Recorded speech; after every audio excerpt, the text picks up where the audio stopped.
के second part के जो सीरीज़ है ऊप्स इंटरव्यू की, उसका सेकेंड पार्ट को कंटिन्यू करते हैं। कल हमने कहाँ तक पढ़ा था, व्हाट इज इनकैप्सुलेशन। और ये जो रियल इंटरव्यू क्वेश्चन है उसका भी थोड़ा रेफरेंस लेके लिया है मैंने, जो तुम नॉर्मली जो बेसिक क्वेश्चन है उनको बहुत अच्छे से आंसर कर पाओ। ठीक है, तो आज अपन क्वेश्चन नंबर 6 से शुरू करते हैं। तो क्वेश्चन नंबर 6 क्या है, व्हाट इज एब्स्ट्रैक्शन। ठीक है, तो एब्स्ट्रैक्शन मतलब होता क्या है, आप सोच के देखो। एब्स्ट्रैक्शन मीन्स जस्ट पहले आप दिमाग में अज्यूम करो, तभी आप चीज़ों को रिकॉल कर पाओगे। अगर आप डायरेक्टली ऐसे डेफिनेशन पढ़ के ट्राई करोगे तो वो लॉन्ग टाइम तक रिकॉल नहीं रहता। एब्स्ट्रैक्शन मतलब क्या है, तुम सोचो कि एब्स्ट्रैक्शन करता क्या है। वो क्या करता है, जो कॉम्प्लेक्स डिटेल्स होती हैं उनको हाइड करता है, और जो असेंशियल चीज़ें होती हैं उनको शो करता है। मतलब जो यूज़र है उसको ये पता चलेगा कि व्हाट मतलब क्या, उसको क्या करना है, यूज़र को ये दिखेगा। पर ये हो कैसे रहा है ये किसी को नहीं पता है। जैसे कि तुम रिमोट में बटन दबाते हो, तुम्हें ये पता है, तुम्हें क्या दिख रहा है कि ये बटन है बस। अब वो अंदर कैसे काम करेगी ये तुमको नहीं पता ना।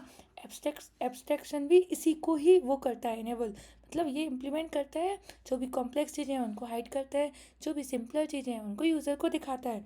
जैसे कि ये एग्जांपल, ये हमने एब्स्ट्रैक्ट क्लास बनाई, ये सिर्फ साउंड यूज़र को दिखेगा। जो हम कह रहे हैं कि व्हाट हमें करना क्या है, पर ये कर क्या रहा है, कैसे हो रहा है, ये यूज़र को नहीं दिखेगा। तो याद रखना, एब्स्ट्रैक्शन क्या करता है, कॉम्प्लेक्स चीज़ों को हाइड करता है और सिंपलर चीज़ों को शो करता है। ठीक है, अगर इंटरव्यू में पूछे तो ये सिंपल से डेफिनेशन बोल देना, showing only the essential details and hiding a internal implementation. Now come to the next question. So ये क्या है, व्हाट इज इनहेरिटेंस। ये बहुत ज़्यादा पूछा जाता है नॉर्मली। इनहेरिटेंस होता क्या है, आपको क्या लगता है, इनहेरिटेंस वर्ड से क्या समझ रहे हो। इनहेरिट करना ना, इनहेरिट करना मतलब हम किसी चीज़ से कुछ ले रहे हैं। तो यही सिंपल चीज़ होती है। हम ऐसे वर्ड्स बड़े बड़े देखते हैं तो कंफ्यूज हो जाते हैं। अब इसमें है ही क्या, सिंपल। हम अगर अपने पेरेंट्स से मैं चाइल्ड हूँ, मैं अपने पेरेंट्स से कुछ प्रॉपर्टीज़ लूँगी और अपनी कुछ अदर प्रॉपर्टीज़ ऐड करूँगी। मैंने अपने पेरेंट्स से जो लिया वही तो इनहेरिटेंस है ना। मतलब इसमें जैसे कि इस रियल में एग्जाम्पल देखते हैं। और जैसे मेरे फादर है, सन है, सन ने पेरेंट से कुछ प्रॉपर्टीज़ ली, तो जो चाइल्ड है वो पेरेंट के साथ कैसा रिलेशनशिप बना रहा है, इज अ टाइप रिलेशनशिप। मतलब वो उससे कुछ ले रहा है और अपना भी कुछ ऐड कर रहा है। तो जो इनहेरिटेंस जो रिलेशनशिप बनाता है, ये ज़रूर याद रखना, ये मोस्टली पूछा जाता है। That is a relationship. Okay, now that is a example. ठीक है, हमने ये क्लास बनाई, ये मूव क्लास है, ये पेरेंट क्लास है। अब ये क्लास एक्सटेंड कीवर्ड का यूज़ करके, जो कि जावा में होता है, व्हीकल को इनहेरिट कर रहा है। ठीक है, अब ये कार के जो कार क्लास है वो व्हीकल के साथ क्या बना रही है, इच आ रिलेशनशिप बना रही है। मतलब कार व्हीकल की प्रॉपर्टीज इनहेरिट कर रहा है और वो अपनी कुछ और प्रॉपर्टी भी ऐड करेगा कि वो अलग तरीके से मूव करे या कुछ और। ठीक है, तो समझ आ गया इनहेरिटेंस होता क्या है। अब आप याद रखना, but mainly cheese is a relationship बनाता है और ये इनहेरिट करता है पेरेंट्स की प्रॉपर्टीज़ को। ठीक है, now comes to the next question, what is polymorphism. अब आप पॉलीमॉर्फिज्म का मतलब ही क्या समझते हो, आप पहले अज्यूम करके देखो पॉली मतलब क्या होता है, बहुत सारे फॉर्म। ठीक है, तो अलग अलग एक ही चीज़ अलग अलग तरीके से कैसे काम करती है, यही तो होता है पॉलीमॉर्फिज्म। जैसे कि वन नेम मैनी फॉर्म्स, मतलब एक ही नाम एक ही इंसान अलग अलग तरीके से काम कर रहा है। जैसे कि अपन मैं बहुत सारी बार ले चुकी हूँ, एक हीरो है, एक मूवी में वही हीरो का रोल प्ले कर रहा है, डिफरेंट मूवी में वो विलन का रोल प्ले कर रहा है, घर में वो बेटे का रोल प्ले कर रहे हैं। ऐसे ही एक ही पर्सन है बट वो अलग अलग तरीके के काम प्ले कर रहा है, यही तो होता है पॉलीमॉर्फिज्म। अब आपको याद रहेगा ना। जैसे कि चलो अपन एग्जाम्पल से देखते हैं technical.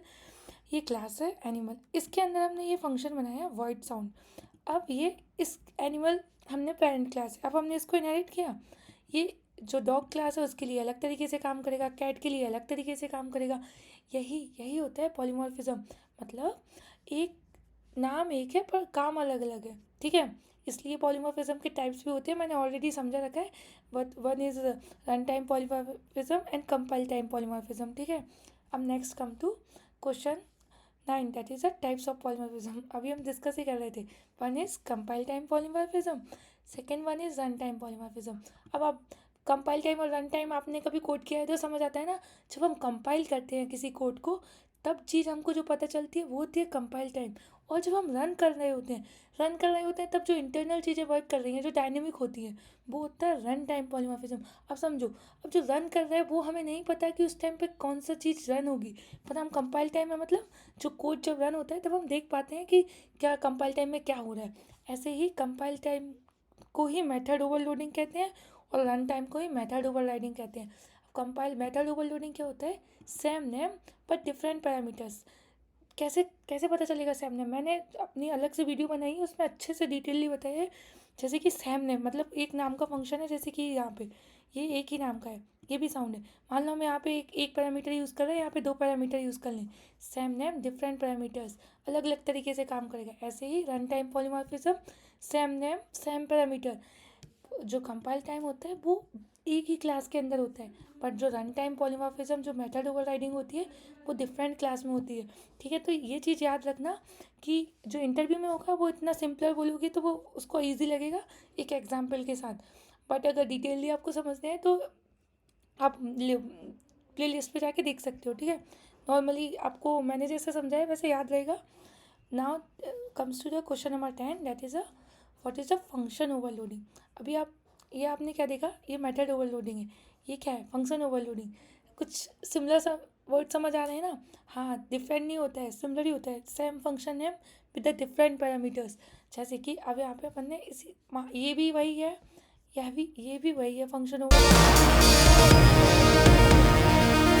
Name with the different parameters. अब रियल लाइफ एग्जांपल से समझते हैं।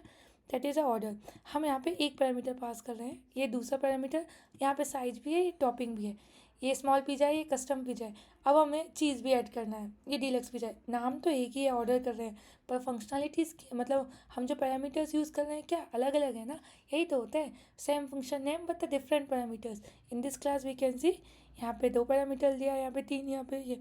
यही मेथड ओवरलोडिंग होता है, यही फंक्शन ओवरलोडिंग होता है, यही कंपाइल टाइम पॉलीमॉर्फिज्म होता है। ठीक है, याद रखना। अब नेक्स्ट क्वेश्चन से हम डिफरेंट पार्ट में समझेंगे। ठीक है, अगर समझ आया हो तो कमेंट करना for the next part. Thank you.